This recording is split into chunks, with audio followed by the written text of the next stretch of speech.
4 mathematic mysteries और play solve and master.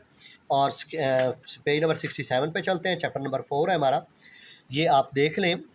और ये आपके सामने स्केल शार्पनर है बाकायदा हमारे पास 67 पेज पे। तो यहाँ पे आपने आ जाना है। तो मैंने पहले से ये आपके सामने क्वेश्चन बना के रखे हुए हैं, तो ये मैं आपके सामने कर देता हूँ और ये आप मैच भी कर लें। पहला question, list all the factor of 16, list all the factor of 16। Okay, अब मैं आपको ये सॉल्यूशन करना सिखाता हूँ। तो यहाँ पे आपने 16 पे, अब मैं आपको आसान सा तरीका समझा रहा हूँ। ओनली फैक्टर की बात की है, प्राइम फैक्टर की बात नहीं की मेरे बच्चों। अभी फैक्टर के बारे में सीखें। देखिए आपने ऐसे करना है 1/16 द 16। ओके, अब देखिए आपको पता है 16 पे और कौन सा टेबल जाता है जी, 2 का। 2 का टेबल कितने टाइम जाता है जी 16 पे, 2 8 द 16। और कौन सा टेबल जाता होगा 16 पे, 4 का। किसका, 4 का, 4 4 द 16। तो ये हमारा, और कोई भी टेबल नहीं जाता।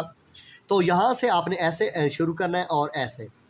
ओके, तो आपके पास पहला नंबर आ गया 1, दूसरा आ गया 2, तीसरा आ गया 4, फिर चौथा भी 4 बनता है, वो ना लिखें। फिर 8 लिखें, 8 लिख के एंड लिख के एंड पे क्या लिख लें, 16। ये है जी फैक्टर ऑफ 16। ओके, तो ये उम्मीद करता हूँ आपको सही समझ आई होगी। अब चलते हैं, right first 5 multiples of 8। Multiples of 8 का मेरे बच्चों मैनी ले लो, मैं आपको समझा देता हूँ। मल्टीपल ऑफ 8 का मतलब है 8 का टेबल, यानी कि इंग्लिश में कह लें 8 का टेबल। फर्स्ट 5 यानी कि 8 का टेबल फर्स्ट 5 टाइम पढ़ लो। क्या करो, 5 टाइम। तो मैं आपको बता, यहाँ पे आप बाकायदा लिख लें फर्स्ट ANS लिख के ना, यानी कि सोल्यूशन भी लिख सकते हैं। फर्स्ट 5 मल्टीपल्स ऑफ 8, ऐसे लिखने के बाद 8 1 the 8, 8 2 the 16, 8 3 the 24, 8 4 the 32, 8 5 the 40, यानी कि 5 का 1 2 3 4 5। ओके, तो उम्मीद करता हूँ आपको सही समझ आई होगी। चलते हैं क्वेश्चन नंबर 3 की जानिब। अब ये कहता है कॉमन फैक्टर। क्या कहता है, कॉमन फैक्टर। तो कॉमन फैक्टर बनाने के लिए मैं आपको समझा देता हूँ कि कुछ लोग एक्सप्लेनेशन सही नहीं करते, तो मैं आपको कोशिश करता हूँ जितनी हो सकती है सही करता हूँ। Find common factor of 18 and 27। अब हम यहाँ पे लिखते हैं फैक्टर ऑफ 18। क्या लिखते हैं, फैक्टर ऑफ FACTOR,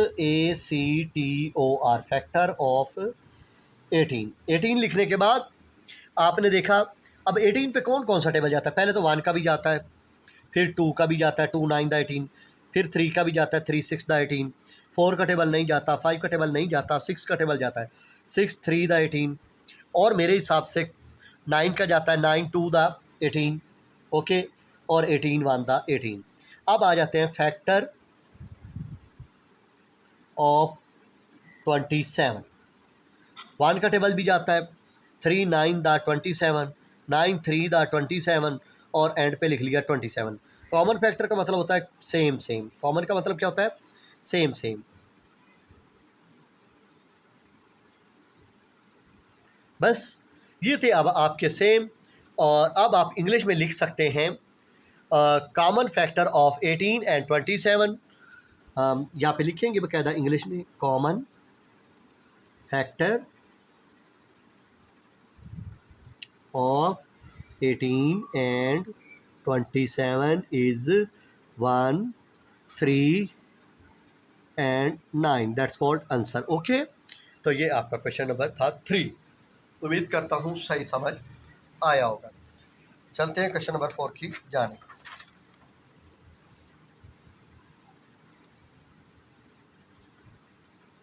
यहाँ पे देखें क्वेश्चन नंबर है ये हमारा 4। What are the common factor of 12 and 16।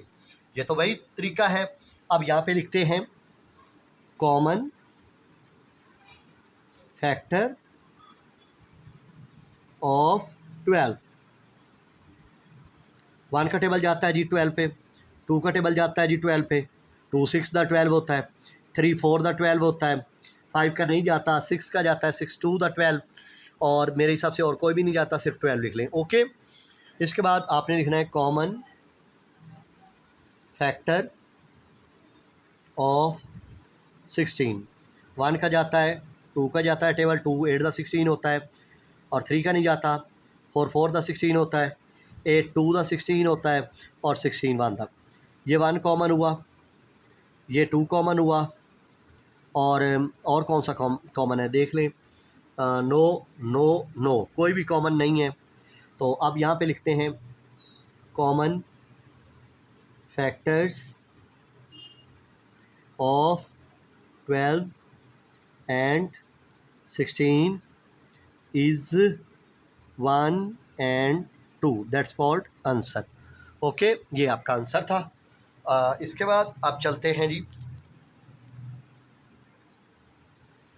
रुके यहाँ पे हमने 4 का टेबल नहीं लिखा, 4 3 द 12 होता है, तो ये 4 भी कॉमन बनता है, तो यहाँ पे 4 भी लिख लें। ओके, क्योंकि 4 का टेबल भी 12 में आता है।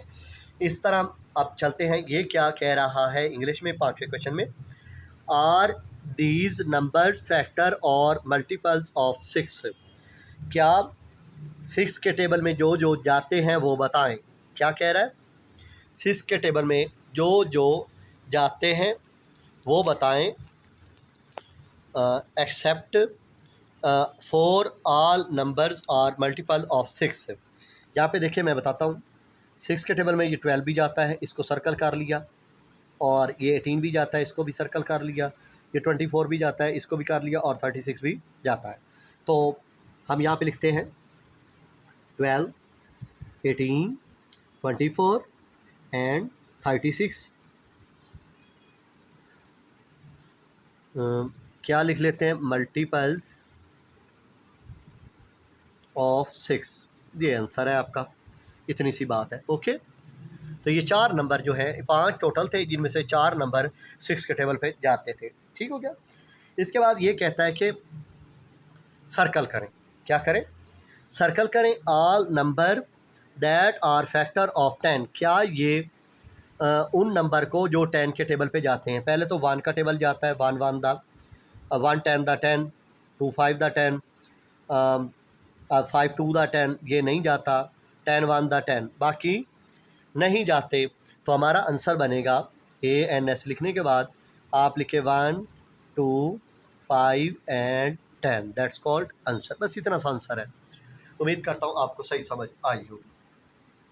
इसके बाद क्वेश्चन नंबर है जी हमारा 7। ये आपके सामने मैंने 7 ले आया, यहाँ पे बकायदा आपको नज़र आ रहा होगा, circle the number that are multiples of 7। अब ये कह रहा है कि जो 7 के टेबल पे जाते हैं उनको सर्कल करें। क्या कह रहा है, जो 7 के टेबल पे जाते हैं उनको सर्कल करें। 7 1 the 7, 7 2 the 14, 7 3 the 21, 7 4 the 28, 7 5 the 35, 7 6 the 42, बस 7 7 द 49 होता है, ये नहीं जाता। अब आपने यहाँ पे आंसर लिखा, और 7 7 14 21 28 35 और 42, दैट्स कॉल्ड आंसर। इतने ही आपका आंसर है।